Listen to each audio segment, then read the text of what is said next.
Greetings out there in YouTube land. This is Morris Man, and as always, I thank you guys for coming to my channel.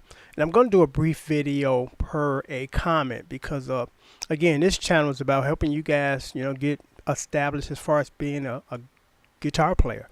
So I thought this video would be helpful to the masses.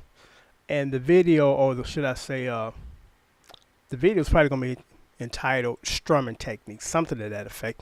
At this point, as I'm doing this, I'm not 100% sure.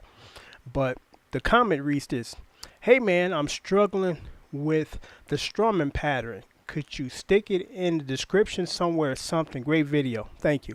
And I did a Johnny Cash song called, I think it's One Love or something like that. And, that's the comment I got for the video. And my suggestion to him was just keep practicing, it'll come. And it will. I learned a long time ago when I was being taught guitar from various instructors that some of that stuff they taught me was to me was garbage, and I just tossed it out to the trash can because everything that is taught is not going to be used.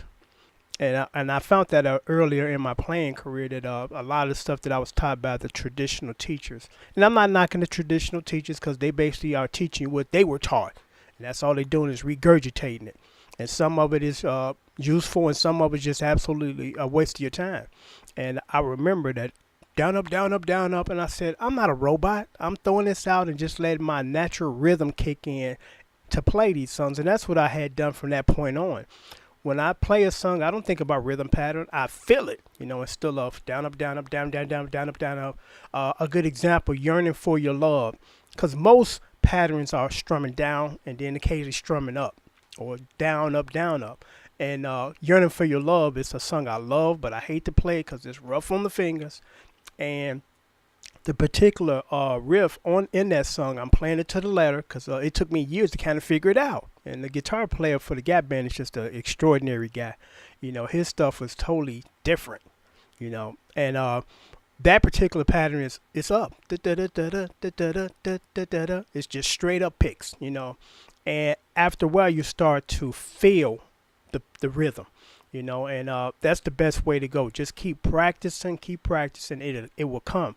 And also it's important to start with the basics, because I know we don't all know what we don't know, but we have people that never play guitar. They pick it up and think they're gonna start playing songs. Hey, you missed the you just skipped to the second part, because the first part is learning your instrument, learning how it works, learning the mechanics, the dexterity, being able to hold it and hold the pick right and things of that nature.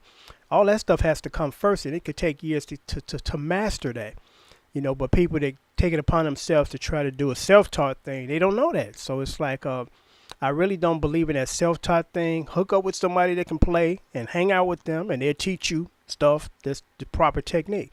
If you don't, you're going to spend years of doing stuff by yourself on your own, and the techniques that you have adopted, you're going to end up having to toss them out after you start to take traditional lessons.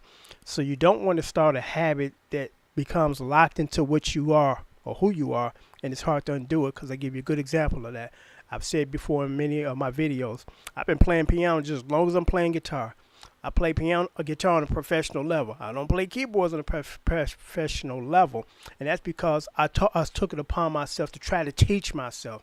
And the things that I've taught myself is ingrained in my brain. It's hard to get rid of it, and then adapt the traditional correct techniques, because those now feel foreign to me. It's like, this feels weird when it's the right way, but it's just that I've been doing it another way for decades, and it's just hard to kind of change it up.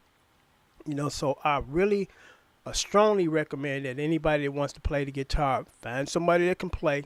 Even if they're not a teacher, they can still teach you proper techniques and get you on the right path, as opposed to, I'm going to try to do this by myself by watching some dudes on YouTube and watching their fingers. No, don't go that route. You're not going to become a good guitar player. You're going to become a dabbler of bad habits and techniques. So trust me on this. Been doing this for about 30-something years. I've been playing guitar since I was like 15 years old. And I became a professional about 19 or 20 years old. So trust me, I'm not claiming that I know everything and things of that nature, but been there, done that. Just keep practicing, keep practicing, keep practicing. Trust me, you will get better.